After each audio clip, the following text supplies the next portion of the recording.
எஸ்ராவின் புஸ்தகம் 4ஆம் அதிகாரம்.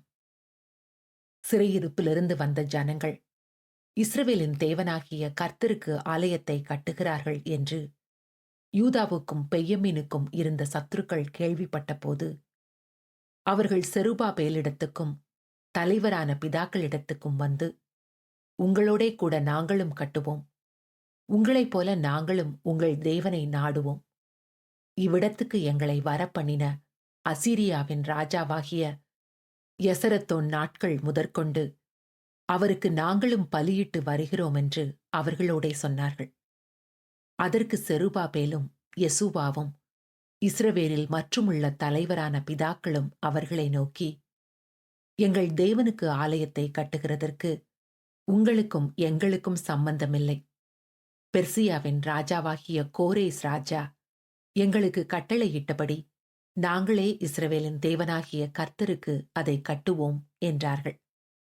அதனால் அந்த தேசத்து ஜனங்கள் யூதா ஜனத்தின் கைகளை தளர பண்ணி கட்டாதபடிக்கு அவர்களை சங்கடப்படுத்தி, பெர்சியாவின் ராஜாவாகிய கோரேசின் காலம் முழுதும் தரியு என்னும் பெர்சியா ராஜா அரசாண்ட காலமட்டும் அவர்கள் யோசனையை அபத்தமாக்கும்படி அவர்களுக்கு விரோதமாய் ஆலோசனைக்காரருக்கு கைக்கூலி கட்டினார்கள்.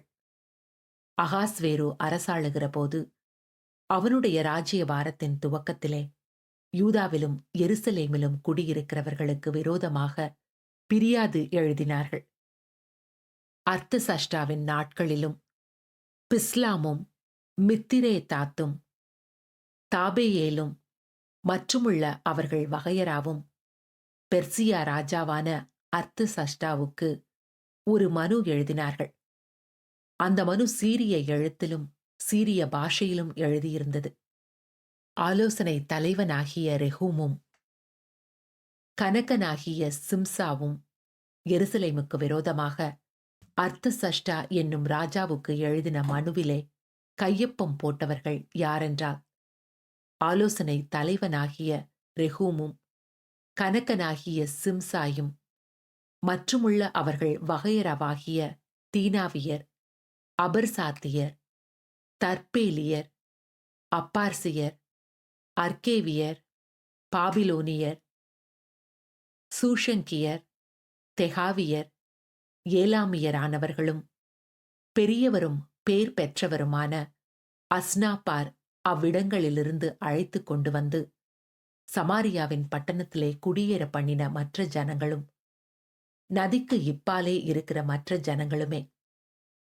அவர்கள் அர்த்தசஷ்டா என்னும் ராஜாவுக்கு அனுப்பின மனுவின் நகலாவது, நதிக்கு இப்புறத்தில் இருக்கிற உமது அடியார் முதலானவர்கள் அறிவிக்கிறது என்னவென்றால், உம்மிடத்திலிருந்து எங்களிடத்திற்கு வந்த யூதர் எருசலேமிலே கூடி கலகமும் பொல்லாப்புமான அந்த பட்டணத்திற்கு அஸ்திபாரங்களை இணைத்து அதன் மதில்களை எழுப்பி கட்டுகிறார்கள் என்பது ராஜாவுக்கு அறியலாவதாக.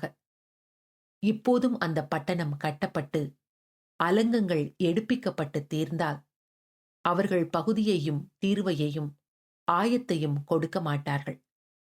அதனால் ராஜாக்களின் வருமானத்திற்கு நஷ்டம் வரும் என்று ராஜாவுக்கு அறியலாவதாக. இப்போதும் நாங்கள் அரமனை உப்பு தின்கிறபடியினால் ராஜாவுக்கு குறைவு வர பார்த்திருக்கிறது எங்களுக்கு அடாத காரியம். ஆகையால் நாங்கள் இதை அனுப்பி ராஜாவுக்கு தெரியப்படுத்துகிறோம்.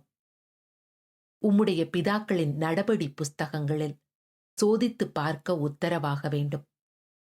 அப்பொழுது இந்த பட்டணம் கலகமும் ராஜாக்களுக்கும் சீமைகளுக்கும் நஷ்டமும் உண்டாக்குகிற பட்டணம் என்றும், பூர்வ கால முதல் கலாதி உள்ளதாயிருந்தபடியினால் இந்த பட்டணம் பாழ்கடிக்கப்பட்டது என்றும் அந்த நடப்படி புஸ்தகங்களில் கண்டறியலாம். ஆகையால் இந்த பட்டணம் கட்டப்பட்டு இதன் அலங்கங்கள் எடுப்பிக்கப்பட்டு தீர்ந்தால் நதிக்கு இப்புறத்திலே உமக்கு ஒன்றும் இராதே போம் என்பதை ராஜாவுக்கு அறியப்படுத்துகிறோம் என்று எழுதி அனுப்பினார்கள். அப்பொழுது ராஜா ஆலோசனை தலைவனாகிய ரெஹூமுக்கும் கனகனாகிய சிம்சாயிக்கும் சமாரியாவில் குடியிருக்கிற மற்றுமுள்ள அவர்களுடைய வகையராவுக்கும் நதிக்கு அப்புறத்தில் இருக்கிற மற்றவர்களுக்கும் எழுதி அனுப்பின பிரதியுத்தரமாவது: உங்களுக்கு சமாதானம். நீங்கள் அனுப்பின மனு நமது சமூகத்தில் தீர்க்கமாய் வாசிக்கப்பட்டது. நம்முடைய உத்தரவினால் சோதித்து பார்க்கும் போது அந்த பட்டணம் பூர்வ காலம் முதல் ராஜாக்களுக்கு விரோதமாய் எழும்பினது என்றும் அதிலே கலகமும் ராஜ துரோகமும் காணப்பட்டது என்றும் எருசலேமில் வல்லமையுள்ள ராஜாக்கள் இருந்தார்கள் என்றும் அவர்கள் நதிக்கு அப்புறத்தில் இருக்கிற சகல தேசங்களையும் ஆண்டு வந்தார்கள் என்றும் பகுதியும் தீர்வையும் ஆயமும் அவர்களுக்கு செலுத்தப்பட்டது என்றும் தெரிய வருகிறது. இப்பொழுதும் நம்மிடத்திலிருந்து மறு உத்தரவு பிறக்கும் வரைக்கும் அந்த மனிதர் அந்த பட்டணத்தை கட்டாமல் நிறுத்திவிடும்படி கட்டளையிடுங்கள். இதிலே நீங்கள் தவறாதபடி எச்சரிக்கையாயிருங்கள். ராஜாக்களுக்கு நஷ்டமும் சேதமும் வரவேண்டியது என்ன என்று எழுதி அனுப்பினான். ராஜாவாகிய அர்த்தசஷ்டாவுடைய உத்தரவின் நகல் ரெஹூமுக்கும் கனக்கனாகிய சிம்சாயிக்கும் அவர்கள் வகையராவுக்கு முன்பாக வாசிக்கப்பட்ட போது அவர்கள் தீவிரத்துடனே எருசலேமில் இருக்கிற யூதரிடத்திற்கு போய் பலவந்தத்தோடும் கட்டாயத்தோடும் அவர்களை வேலை செய்யாதபடிக்கு நிறுத்தி போட்டார்கள். அப்பொழுது எருசலேமில் உள்ள தேவனுடைய ஆலயத்தின் வேலை தடைப்பட்டு பெர்சியாவின் ராஜாவாகிய தரியு ராஜ்யபாரம் பண்ணின 2ஆம் வருஷம் மட்டும் நிறுத்தப்பட்டிருந்தது.